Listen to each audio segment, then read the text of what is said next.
Tres precisiones son necesarias antes de pasar al mensaje. Primero, alguien dijo por ahí, no sé de quién es la frase, que todo texto sacado de su contexto se convierte en un pretexto. Y esto ocurrió con mis vacaciones. De manera que cuando íbamos a comenzar a disponernos para la reunión, el hermano me dijo, te estamos exprimiendo. Yo le dije, ¿qué va? Estoy de vacaciones.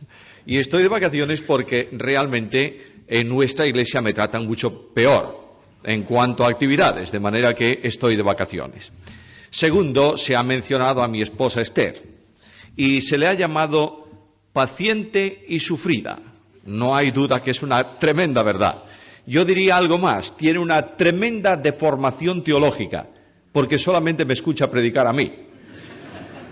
En alguna ocasión yo le tengo dicho, en alguna ocasión tienes que buscarte por ahí una iglesia poco movida para que por lo menos despejes un tanto la cabeza de la teología. Pero tiene una ventaja. Cuando alguien de los presentes quiera saber qué piensa Pérez Millos de un tema, pregúntenle a Esther.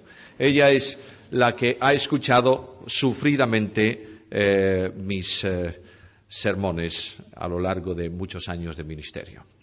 En tercer lugar, y esto no es una precisión, es un motivo de gratitud al Señor, el privilegio de haber estado con vosotros estos 3 días, los 3 de la semana anterior.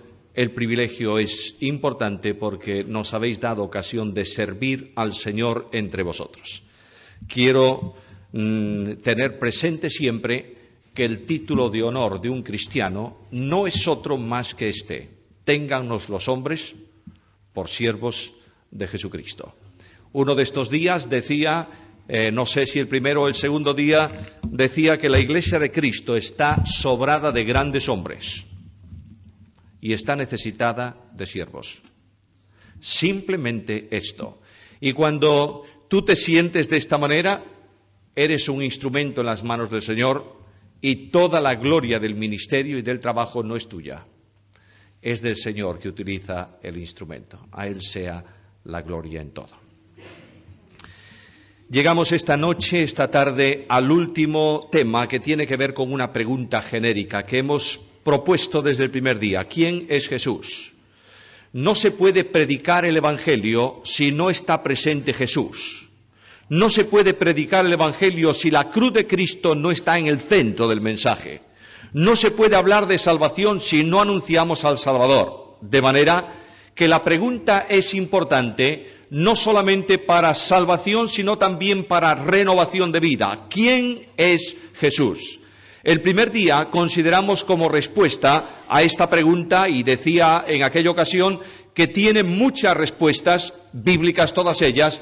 Jesús el primer día fue visto desde el aspecto de Dios que desciende. Y hablé algo acerca de la gracia. La gracia es esencialmente el amor de Dios en descenso. Por eso, el texto clave de ese primer día fue Juan 1:14. Y aquel verbo fue hecho carne y habitó entre nosotros. Dios entre los hombres. Dios hombre. El eterno hecho un hombre del tiempo y del espacio. Para dar a los hombres un abrazo de Dios con brazo de hombre. Y hablar a los hombres el mensaje de Dios con garganta de hombre. Y abrazar a los hombres en su necesidad, no desde el conocimiento intelectual de Dios en cuanto a nuestros problemas, sino desde la profunda experiencia que Dios recibe por medio de la humanidad del Hijo de Dios, segunda persona de la deidad. Ese día recibí para mí mismo el aliento profundo de este encuentro personal con Cristo. Nadie podrá comprender mis faltas, tal vez. Cristo las entiende. Y este admirable Dios que viene al encuentro del hombre viene específicamente con cariño restaurador. El segundo día la pregunta la contestamos diciendo que Cristo es Dios actuando. Este que vino del cielo ha venido para realizar un trabajo, una obra. Él mismo dijo, hasta ahora mi Padre obra, mi Padre trabaja, yo trabajo. Y el trabajo de Cristo, la obra de Cristo desde la condición de siervo tenía que ver con la realización de la ejecución en el tiempo histórico de los hombres del plan de redención. Cuando vino el cumplimiento del tiempo, Dios envió a su Hijo, nacido de mujer, nacido bajo la ley, para que redimiese a los que estábamos bajo la ley, a fin de que recibiésemos la adopción de hijos. Este Jesucristo el Señor, obrando, produce además un cambio transformador en la experiencia de todo aquel que lo recibe como Señor y Salvador. Recordad, queridos hermanos, queridos amigos, la salvación no es asunto de convicción, es asunto de conversión. La salvación no es asunto de aceptación mental, es asunto de entrega del corazón. Y en esta obra transformadora de Cristo, el creyente, el pecador que cree, recibe vida eterna, perdón de pecados y una nueva dimensión para poder seguir los pasos del crucificado. Hoy la pregunta se formula de nuevo: ¿quién es Jesús? Y la respuesta que yo encuentro en el versículo 21 es Dios actuando. Alguien dirá, ¿dónde está eso? Pablo dice algo importantísimo: para mí el vivir es Cristo. El apóstol Pablo tenía muy claro lo que es vida cristiana. Tal vez nosotros no tenemos tan claro ese concepto. Vida cristiana no es asunto de religión, es asunto de comunión con Cristo. Vida cristiana no es la práctica religiosa externa, es la experiencia de vida íntima con Jesús el resucitado. Vida cristiana no es practicar de alguna forma algún precepto religioso. Vida cristiana es poder decir como Pablo: con Cristo estoy juntamente crucificado, y ya no vivo yo, mas vive Cristo en mí. Y lo que ahora vivo en la carne, es decir, en la experiencia humana, en mi condición de hombre, lo vivo no creyendo en el Hijo de Dios. Esto se da por sobreentendido. Lo vivo en la fe del Hijo de Dios, en la dinámica de vida con que se movía Jesús de Nazaret.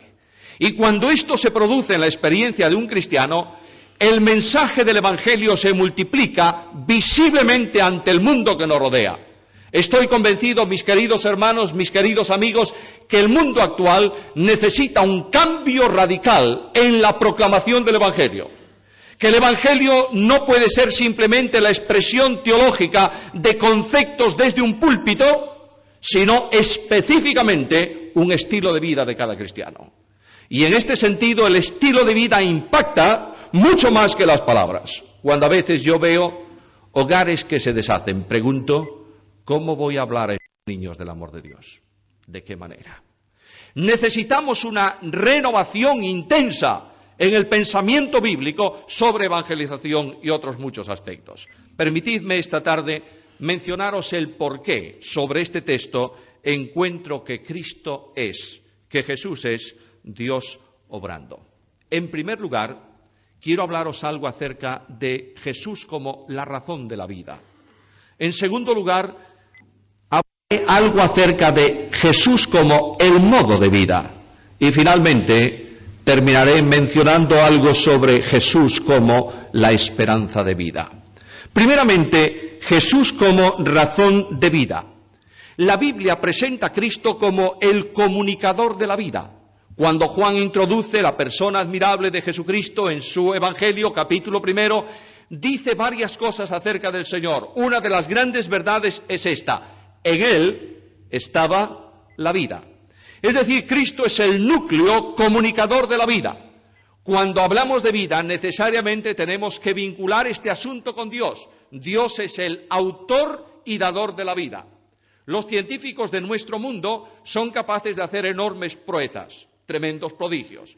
Yo no dudo, no entiendo nada de la materia, pero no dudo que un grupo de científicos pudiera componer un hombre. Creo que es posible. Ahora, una vez enlazados, utilizo esos barbarismos científicos para hablar de este asunto. Una vez ensamblado todo ese cuerpo, ¿quién le comunica vida? Conozco un hombre que trabaja en cardiología. Ha reanimado muchísimas personas que han sufrido una parada cardíaca. Hablando con él hace unos días, le preguntaba: oye, ¿por qué motivo algunos mueren? Y dice: yo no necesito nada más que ver a la persona para saber si está muerto y no hay forma de volverlo a la vida, o simplemente podemos trabajar para que vuelva a latir su corazón. Dios es el autor de la vida. Cuando voy a la Biblia y abro el libro sagrado en el capítulo 2, descubro que el Dios omnipotente, glorioso, infinito, admirable, selecciona de su creación los materiales que van a formar la parte orgánica, la parte material del hombre. Y una vez que los ha recogido, voy a utilizar ese lenguaje para entender lo que quiero decir. Una vez que los ha copiado, dice el texto bíblico que entonces el Señor Dios sopló en la nariz del hombre aliento de vida. En el hebreo esa palabra está en plural. De manera que el Dios creador sopló en el hombre aliento de vidas. Primeramente, vida biológica, para que ese ser antes sin vida adquiera la vida y sea un ser viviente. Segundo, insufla vida espiritual, para que ese ser creado por Dios, a diferencia de los animales, pueda relacionarse inteligentemente con el Creador. De otra manera, pueda dialogar con el Creador. Ahora, esta vida espiritual se produce en razón de la vinculación con Dios. Mientras el hombre está en comunión con Dios, la vida de Dios, fluyendo por el único mediador entre Dios y los hombres, que es Jesucristo, mantiene al hombre en un principio vital espiritual por relación con Dios. Y de pronto, no hace falta recordaros la historia bíblica que todos conocéis, el hombre entra en una dinámica de rebeldía contra Dios. El hombre busca un camino de libertad y encuentra un camino de esclavitud. El hombre da un paso buscando una sensación nueva de respirar aire en el que Dios no esté. Y se encuentra con el tremendo fracaso de una experiencia esclavizante. Y las tres grandes cadenas de esclavitud, la cadena del yo, la cadena del mundo y la cadena de la carne, han hecho prisión en el hombre, atenazando al hombre y reduciéndolo a una condición de esclavitud espiritual. Pero hay algo más grave. La comunión por el pecado se interrumpe y la experiencia de vida espiritual se convierte en una experiencia de muerte espiritual. Una de las características esenciales de la muerte espiritual en el hombre a causa del pecado es la incapacidad del hombre para superar su propia situación. Leo la Escritura, Romanos capítulo 8, versículo 7. Por cuanto los designios de la carne son enemistad contra Dios, porque no se sujetan a la ley de Dios, oíd la segunda parte, ni tampoco pueden. De alguna forma me gustaría ilustrar esto. El pecado ha venido a formar parte de la experiencia del hombre, orientándolo conforme a esa naturaleza caída que ha recibido, que ha adquirido como consecuencia de su pecaminosidad. Tú tienes un animal, no importa cuál sea. Voy a poner un ejemplo un tanto exagerado para que todo el mundo entienda qué cosa quiero decir con la naturaleza del hombre. Imaginémonos, simplemente imaginémonos que yo regalo a una señorita esta tarde un cerdito. Blanco, chiquitín, hermosísimo. Es un regalo extraño, bueno, pero es un regalo. Y esa señorita a quien yo le regalo ese animal le pone un lazo rojo. Está lindo el cerdito. Le pone una correa y lo lleva a pasear al parque un día de estos de lluvia. Y de pronto allí en el parque hay un buen charco de barro. ¿Qué hace el cerdito? Al barro. La chica, muy enfadada por la acción del cerdito, lo lleva a su casa, lo baña de nuevo, le reprende enérgicamente, le pone un lazo nuevo, lo lleva otra vez al parque, encuentra el charco, otra vez al barro. ¿Por qué? Porque esa es su naturaleza. Ahora, llévate un gato, ya verás cómo escapa de eso, porque su naturaleza es distinta. Cuando hablamos de pecaminosidad, estamos hablando de una condición que hace, que obliga, que impulsa, que orienta, que dirige necesariamente a los hombres, porque el hombre, decía uno de estos días, no es pecador porque peca. Peca porque es pecador. La evidencia de esta situación la tenemos en nuestra sociedad.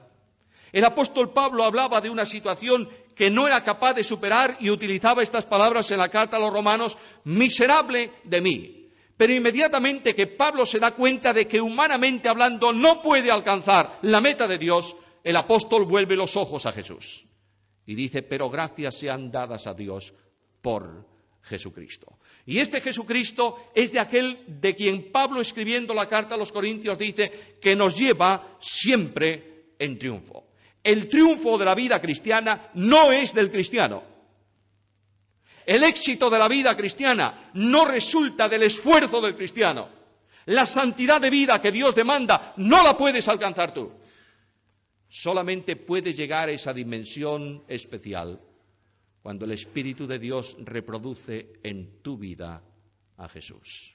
Por eso la Biblia, hablando de cómo tenemos que vivir la vida cristiana, utiliza estas palabras: andad en el Espíritu. Ahora, Cristo vino con una misión restauradora. Es Dios que está obrando. Cristo vino para restaurar la vida. En Él estaba la vida. Y este que es principio, razón y comunicación de vida, viene, irrumpe como un hombre en el mundo de los hombres. Que Cristo es el autor de la vida, no hay duda. Múltiples resurrecciones certifican el poder de Jesús para comunicar vida. Pero este poder comunicador de vida tiene que alcanzar, tiene que desarrollar un trabajo de ámbito de alcance universal. No solamente han de resucitar físicamente a algunos muertos de su tiempo. Necesariamente el Evangelio de la gracia de Dios proclama vida nueva en Cristo Jesús, no para algunos, sino para todos, es decir, para todo aquel que crea. Quiero anticiparme para decir una verdad bíblica fundamental. Jesucristo el Señor, en su obra de salvación, no murió solamente por algunos, murió potencialmente por todos, para que todo aquel que reciba la invitación del Evangelio y acuda con fe salvífica a Jesús, sea recibido por Él conforme a su promesa y obtenga el perdón de los pecados y la vida eterna. Alguien me podrá decir inmediatamente: ¿cómo entonces la Biblia dice que Cristo murió por algunos? Porque en la obra salvadora de Jesucristo hay una potencialidad de salvación para todo el que crea, pero hay una virtualidad de salvación solamente para los que creen. En este sentido, la eficacia de la obra de la cruz es para algunos, porque no todos creen, pero potencialmente en Cristo Dios hace salvable a toda la humanidad por una razón: para que nadie en la eternidad pueda decir a Dios: tú no has hecho bastante para mi salvación personal. De ahí que el mensaje del Evangelio tenga una invitación genérica. La invitación de la gracia general se pronuncia en las palabras de Jesús: venid a mí todos los que estáis trabajados y cargados, que yo os haré descansar. Ahora, mis queridos hermanos, mis queridos amigos, este Dios que obra tiene que restaurar el contacto perdido de la comunión con Dios a causa del pecado. Y la única manera de restaurar esa situación es mediante la obra de la cruz. La cruz se alza al final del ministerio de Cristo, lo decía uno de estos días, no como el fracaso de una vida, sino como el éxito del plan de Dios. La cruz de Cristo es el resultado de la obra de Dios en favor de los perdidos y en sustitución de los pecadores. En la cruz del Calvario, Jesucristo nuestro Señor no solo muere en favor del hombre, muere ocupando el lugar del pecador, para hacer posible la cancelación personal de la deuda espiritual que todo hombre tiene contraída con la justicia de Dios. La promesa de la obra de la cruz es una promesa de vida renovada, de vida transformada, de vida poderosa, de vida eterna. En la cruz del Calvario se produce un aspecto importantísimo: la reconciliación. El apóstol Pablo dice que en la cruz del Calvario Dios mismo estaba en Cristo reconciliando consigo al mundo. Permitidme un paréntesis aquí. Yo sé que la doctrina de la reconciliación hablamos tanto de ella que casi la entendemos bien. No sé si la entendemos verdaderamente bien. Para entender lo que significa reconciliar, la Biblia nos dice que no es el hombre el que se reconcilia con Dios, que es Dios quien reconcilió al mundo consigo mismo. Siempre la salvación es obra de Dios, plan de Dios, trabajo de Dios. Cuando voy al Evangelio, para que entendamos esto bien, cuando voy al Evangelio de Juan, leo el primer versículo del Evangelio. En el principio era el verbo estaba con Dios, el verbo era Dios. Esa preposición que traduce nuestra versión como con Dios, perfectamente traducida, es una preposición que literalmente es la preposición cabe. Ahora, ¿quién dice eso? En el principio era el verbo cabe Dios. Bueno, nadie entendería ese lenguaje. De manera que se sustituye. Lo que quiere decir esa preposición es algo muy sencillo. Es que el verbo estaba enfrente del Padre en un diálogo de amor y de comunión eterna. De manera que ese diálogo se proyecta a la historia humana de Jesús y el Padre dice, este es mi Hijo amado, en quien tengo complacencia. Ahora, mirad la posición. Mientras hay un diálogo de comunión entre las personas divinas, hay un mundo a espaldas de Dios. No porque Dios lo haya puesto, sino porque Él se ha alejado de Dios. Y llega a la cruz del Calvario, y en la cruz del Calvario se produce un misterio inalcanzable para la mente del hombre. Cuando el mismo universo guarda silencio y el sol oculta su luz.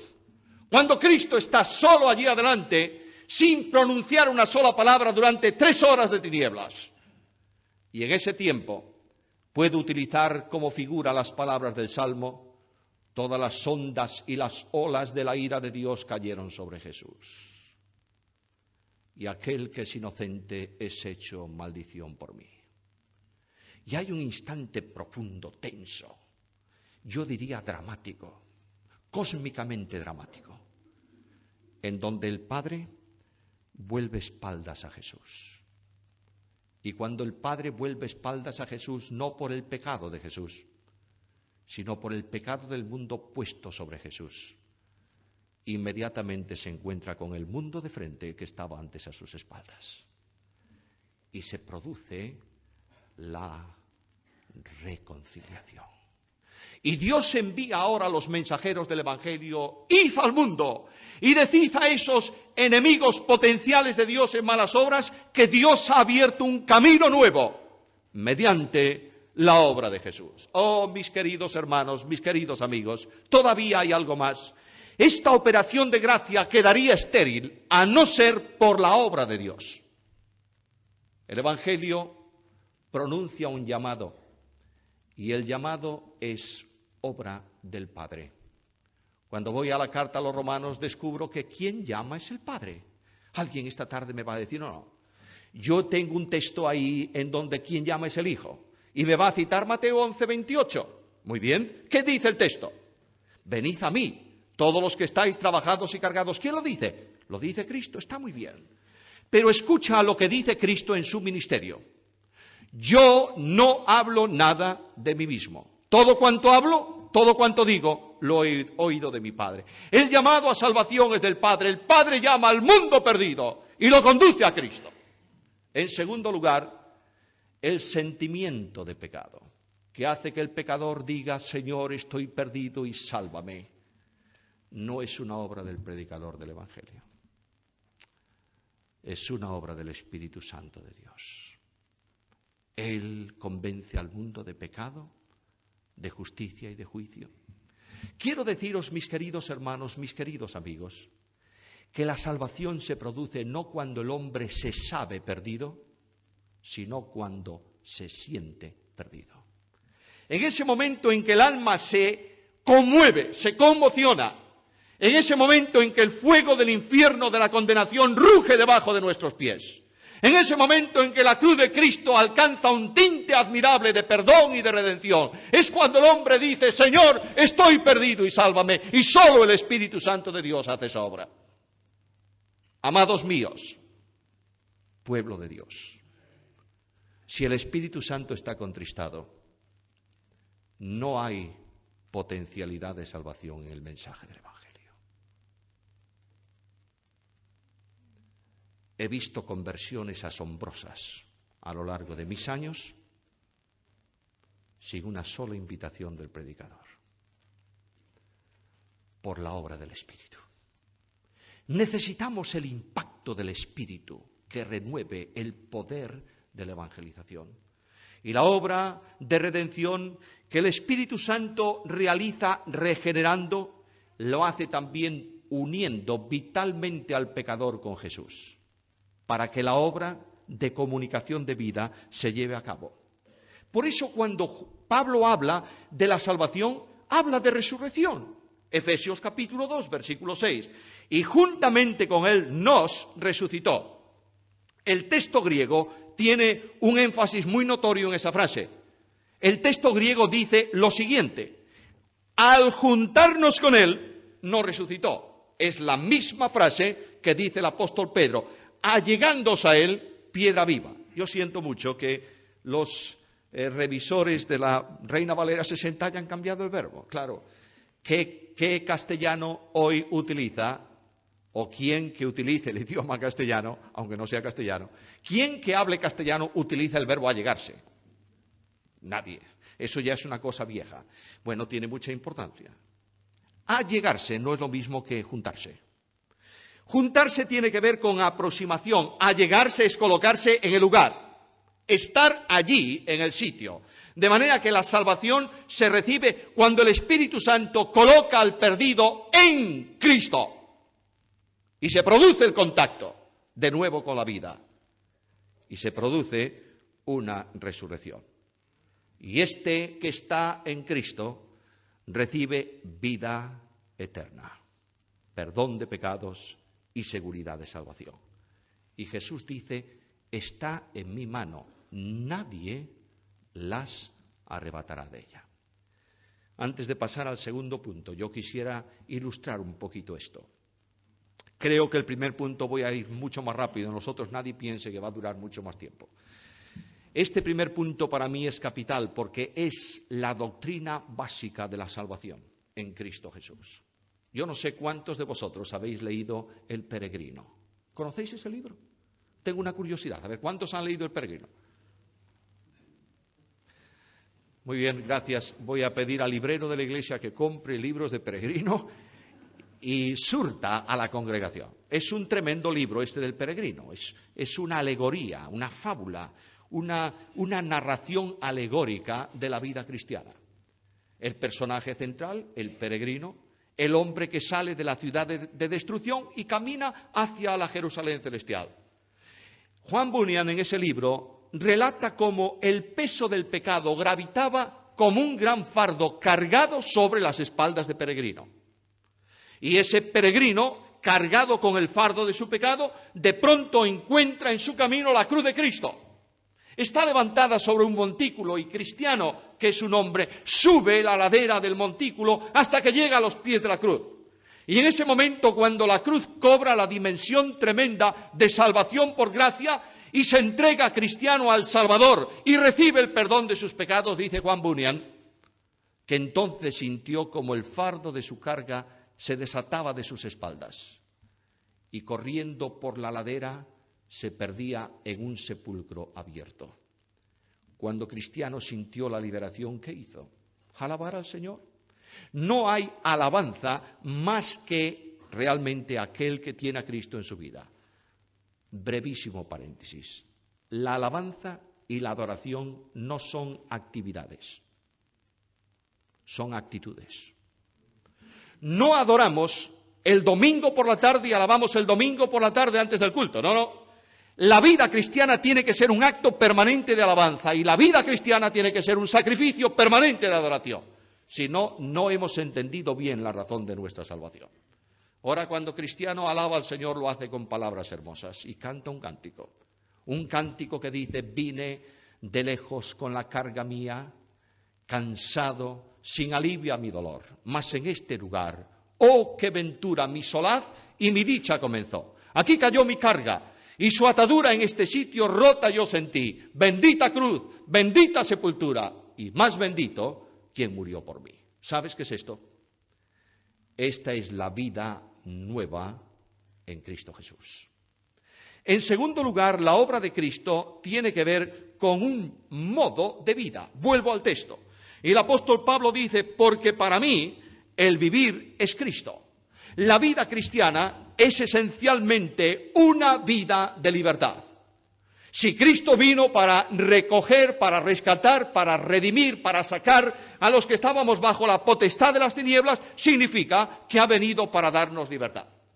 Cristo mismo lo dijo a los religiosos de su tiempo.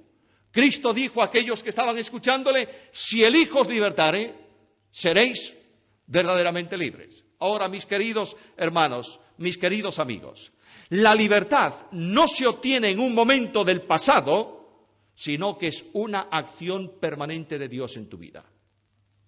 La libertad tiene que ver con la sujeción potencial de esos tres elementos esclavizantes que es el yo, el mundo y la carne. Los tres son tratados con el poder del crucificado.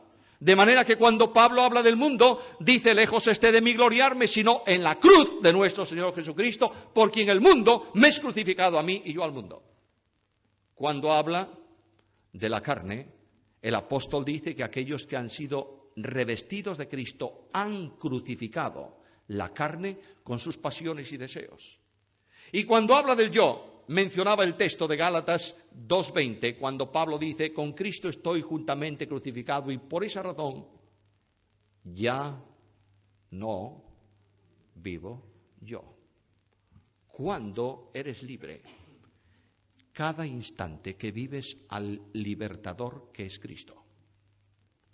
En el instante en que tú dejas de vivir a Cristo en el poder del Espíritu, eres un esclavo. ¿Cómo? Mirad vuestras congregaciones, mirad el mundo evangélico de nuestros días. Problemas de pleitos, celos, iras, contiendas, divisiones, disensiones, ¿sí o no? ¿Por qué? Porque no somos capaces de renunciar al yo. No hay brazos que se extiendan para la restauración del caído, porque no somos capaces de cumplir el precepto bíblico de no buscar nuestro propio bien, sino el de otros. ¿Por qué? Porque yo soy yo. Y ese yo tiene que quedar cancelado por el poder de Cristo, no en el pasado, en una acción puntual, sino permanentemente. Por eso Pablo dice, Cristo vive en mí. Ahora, esta vida renovada es una vida que produce cambios transformadores. De manera que aquel que tiene a Cristo nota no una sensación específica dentro de él. Yo no digo que no lo notes, pero esa sensación va a pasar. No me interesa un fuego ocasional que casi te hace poner de pie encima de una silla. No me interesa eso. Me interesa la experiencia vital con Cristo mediante la acción del Espíritu. Ese Espíritu Santo de Dios va reproduciendo día a día, momento a momento, instante a instante, el carácter de Jesús. Y el carácter de Jesús se expresa en el fruto del Espíritu. Amor, gozo, paz, benignidad, bondad, fe, mansedumbre, tolerancia, templanza. Eso era Jesús, es el carácter de Jesús. Mi querido amigo, mi querido hermano, ese es el carácter que el mundo necesita ver en los cristianos. Creo que es momento de guardar un poco nuestras palabras y comenzar a vivir con hechos poderosos la realidad de una vida transformada. El pueblo que nos rodea necesita ver que realmente hemos sido cambiados por el poder de Dios y que el Evangelio, se mencionaba en la oración antes, es poder de Dios para salvación. ¿A quién? A todo aquel que crea. Eso lo tiene que ver tu esposa en el hogar, tus hijos en la casa, tus compañeros en la oficina, tus hermanos en la iglesia. Donde haya un cristiano, tiene que haber una manifestación real de Cristo, porque Juan dice, como Él es, así nosotros en el mundo. No te engañes, por favor. No interesan convencidos de Cristo. Necesitamos convertidos a Cristo. La misión de la vida cristiana es proclamar, ¿qué cosa? El poder transformador de Jesús. ¿Te das cuenta? En el pasado Cristo es Dios obrando para salvación. En el presente es Dios obrando para santificación. Y una de las cosas admirables que este Cristo produce en la vida del cristiano es su paz personal. Qué mundo inquieto el nuestro, ¿verdad? ¿Mundo inquieto en nuestra sociedad? Sí. ¿Mundo inquieto en la familia? También. ¿Mundo inquieto en la iglesia? Sí. ¿Mundo inquieto en el individuo? Cierto. Jesús dijo a los cristianos, dijo a los apóstoles, lo extiendo a los cristianos, dijo, la paz os dejo. La paz de relación queda hecha, pero añade algo. este es mi regalo para vosotros, mi paz os doy. ¿Has leído el texto bien? Mientras aquellos 11 hombres que estaban con Jesús, Judas había salido, estaban inquietos y tensos, tan tensos y tan inquietos, que Cristo tiene que decirlos, no se turbe vuestro corazón. Cristo como hombre puede decir, os voy a dar el regalo de mi paz. Paz profunda. Cuando un cristiano alcanza la comunión con el príncipe de paz, se transforma en un pacificador. No alguien que grita buscando la paz, alguien que experimenta la paz de Dios. La paz, queridos amigos y hermanos, solo es posible cuando Cristo vive en el cristiano. Esa paz te permite, en medio de las corrientes turbulentas de la vida, del mar encrespado de las circunstancias, de la tristeza profunda del alma, de la depresión, encontrar paz. Permitidme un paréntesis. He leído, he oído lamentables discursos sobre la depresión. He visto creyentes arruinados porque grandes necios afirman que un cristiano no puede tener depresión. ¿Y qué me decís de Elías? ¿Y qué me decís de Moisés? Pobrecitos estos. No son capaces de consolar. Son jueces capaces de condenar. Pero esto no es la vida cristiana. Cuando el alma se encoge llena de angustia y la pregunta se formula, ¿por qué, Señor? Ahí está la operación de paz de Jesús en la vida del cristiano, que dice, no temas, yo estoy contigo. Y este Jesús te permite dar un paso nuevo en tu carrera cristiana, y te permite levantarte en tu caída, y te permite ver el presente con seguridad, porque estás en las manos de Jesús. Conocí un hombre en Portugal, misionero, ya lo conocí cuando era muy viejecito. Este hombre, misionero inglés en Portugal, cuando la guerra europea recibió, como la mayor parte de los ingleses que vivían en España y en Portugal, instrucciones de la embajada inglesa para retornar a Inglaterra. Corrían peligro. Muchos misioneros volvieron a su país con sus familias. Este hombre dijo, no, Dios me llamó aquí, yo voy a continuar aquí. Pero mi mujer, mis 2 hijas, no tienen derecho a exponerse, de modo que con otros misioneros las embarcaba un viernes por la noche en un vapor, en un gran correo, un mercante inglés que salía del puerto de Lisboa. El domingo por la noche este hombre salía de su casa para predicar en su iglesia. Y un oficial de la embajada inglesa lo paró en la calle, le dijo, ¿usted es fulano de tal? Sí, traigo un cable de la embajada para usted, léalo por favor. Y el hombre rompió el sobre y abrió, sacó el contenido del sobre y leyó esta nota escueta. Sentimos comunicarle que el vapor tal, donde iba su mujer y sus 2 hijas, fue torpedeado por un submarino alemán. No hay supervivientes. ¿Tú te imaginas?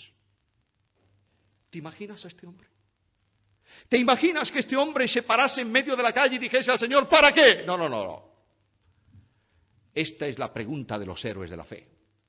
Pero yo quiero la pregunta del hombre de fe. ¿Por qué, Señor? ¿Por qué? Fue a su iglesia, abrió su Biblia, predicó el Evangelio, terminó la reunión. Y cuando ya la congregación iba a ser despedida, dijo, hermanos, quiero pediros que oréis por mí. Y leyó el cable. Y un suspiro profundo brotó de las gargantas de aquella congregación y algunos comenzaron a llorar. Y este hombre dijo, antes de ir a casa vamos a cantar juntos ese himno que dice, de paz inundada mi senda ya esté, o cúbrala un mar de inquietud. Cualquiera que sea mi vida, diré, estoy bien con Jesús. Esta es la vida cristiana, ¿sabes? Este es el cambio transformador de Dios. Esto no es una teoría espiritual. Esto no es el producto de una teología fría que llena la cabeza y deja frío el corazón. Esta es la realidad visible de Cristo obrando en la vida. Por último, Cristo obra en esperanza. Esperanza. Es una palabra extraña, ¿verdad? ¿Qué es la esperanza por el mundo? Una posibilidad. Yo espero, bueno, espera, a lo mejor sí, a lo mejor no. No, la esperanza cristiana no es una posibilidad. La esperanza cristiana es una realidad. Cuando Pablo habla de esperanza, no habla de cosas que esperamos, ni de acontecimientos que esperamos, ni de cielos que esperamos. Cuando habla de esperanza dice, Cristo es en vosotros esperanza de gloria. Oh, la esperanza del cristianismo es Cristo, ¿sabéis? Si la esperanza del cristianismo fuese la escatología bíblica, lo digo con una expresión muy coloquial, apañados estábamos. Algunos piensan que en el futuro ocurrirá una cosa, otros otra. Algunos piensan que Cristo va a venir por su iglesia en modo inminente, otros dicen que no. Algunos piensan que habrá una sola resurrección de vivos y de muertos. ¿Qué me importa a mí eso esta noche? Yo quiero hablaros de esperanza auténtica con una persona, porque Cristo no prometió a los creyentes, no le dijo, esperad el cielo. Dijo, os tomaré a mí mismo, para que donde yo estoy, vosotros estéis conmigo. Y este hombre que se dio cuenta de su situación personal y acudió al Salvador y recibió vida, siente la experiencia del cariño del Señor a lo largo de su existencia. La mano amable del Señor que en los momentos de pena, como a Juan en Patmos, toca al discípulo. Le dice, no temas, yo estoy contigo. Y cuando ya el camino, el sendero de la vida, se anchea al fondo porque va a concluir, tras el umbral está Jesús. Y en ese instante tremendo en que la experiencia del paso de esta vida física a la nueva experiencia en una dimensión celestial se produce, cuando el hombre tiene que atravesar ese estrecho o ancho paso frío de la muerte, Jesús está contigo. Y cuando la luz de tu casa física se apague para ti, comenzará a lucir para ti eternamente la gloriosa luz del sol de justicia. Hay un cántico, y con esto termino, que a mí me emociona mucho. Un cántico que habla se titula Cara a Cara. Ese cántico expresando por el corazón de un cristiano que dice solamente una palabra, solamente una oración cuando llegue a tu presencia, oh Señor. No me importa el lugar de la mesa que me ha de tocar, ni el color de mi corona, si la llego a alcanzar. Y ese hombre mira a Cristo en el cielo y dice, solamente quiero pedirte una cosa, perderme mi mirada en tu mirada, y que pasen muchos años y que nadie diga nada, porque estoy viendo al Maestro cara a cara. Esta es mi seguridad. ¿Sabes por qué? No por derecho, sino porque un día en mi andadura yo dije a Jesús, Señor, tú eres solamente la razón de la vida y vengo a ti. Y quiero ser tuyo. Y quiero que tú me perdones, que tú cambies mi orientación, que tú seas mi Señor y seas mi razón de vida y mi esperanza de vida. Voy a concluir con una sencilla invitación del Evangelio de la Gracia. Quiero pedir a todo este auditorio tan numeroso esta noche que, por favor, inclinemos nuestras cabezas. Vamos a dejar que el Espíritu Santo de Dios haga lo que ninguno de nosotros podemos hacer, tocar los corazones. Y yo quiero preguntarte en el nombre del Señor, ¿tienes a Cristo como Salvador?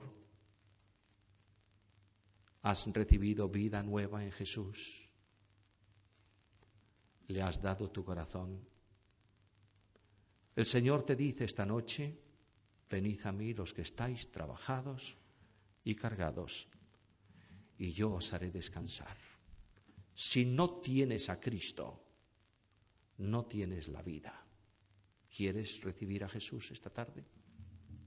¿Quieres decir al Señor, Señor, perdóname, soy un pecador, una pecadora, necesito de ti, Señor, y vengo a ti, te entrego mi vida, te recibo como Señor y Salvador, te reconozco como mi única esperanza. Gracias porque moriste por mí. ¿Hay alguno entre nosotros que toma esta decisión personal por Cristo y lo recibe como Salvador? ¿Quieres, por favor, ponerte en pie o levantar tu mano si hay alguien entre nosotros que dice a Cristo, Señor, sálvame, recíbeme? ¿Quién lo hace? ¿Quién sale esta noche de este lugar con una vida renovada por el poder de Dios en salvación y se entrega al Señor? Con las palabras que tú tengas, di a Cristo en el silencio de tu alma, Señor, sálvame. ¿Hay alguien que lo está haciendo? ¿Alguien que lo está diciendo, que está diciendo al Señor, Señor, aquí estoy para que tú cambies mi vida, te recibo como mi Salvador personal? Y si no te atreves a hacerlo en público, yo no voy a extender la invitación. Creo que el Evangelio es un mensaje que aplica el Espíritu Santo de Dios. Pero si no has tenido la valentía de hacerlo público y quieres realmente encontrarte con Cristo, te voy a pedir que permanezcas, por favor, sentado en tu banco al terminar la reunión. Y mientras la congregación sale, tú te quedas ahí, para que sepamos que hay alguien entre nosotros esta noche que está encontrando en Cristo el perdón de los pecados y la vida eterna. Y para ti, mi amado hermano y hermana, quiero preguntarte en el nombre del Señor, ¿qué tipo de vida cristiana tienes? ¿Tienes una experiencia clara con Cristo? ¿Es Cristo la razón de tu vida? ¿Estás viviendo a Cristo? ¿Quieres tal vez decir al Señor esta tarde en este lugar, en silencio, Señor, perdóname, porque me llamo cristiano, pero no estoy viviendo a Jesús? Y desde ahora en adelante dices como Pablo, para mí el vivir es Cristo. Y el Dios de gracia transformará tu vida y hará de ti un mensaje visible del Evangelio para tu bendición y para su gloria. A Él la gloria por todo lo que ha hecho, por la compañía, el poder y la esperanza, porque podemos decir al terminar esta reunión, todo lo puedo en Cristo que me fortalece.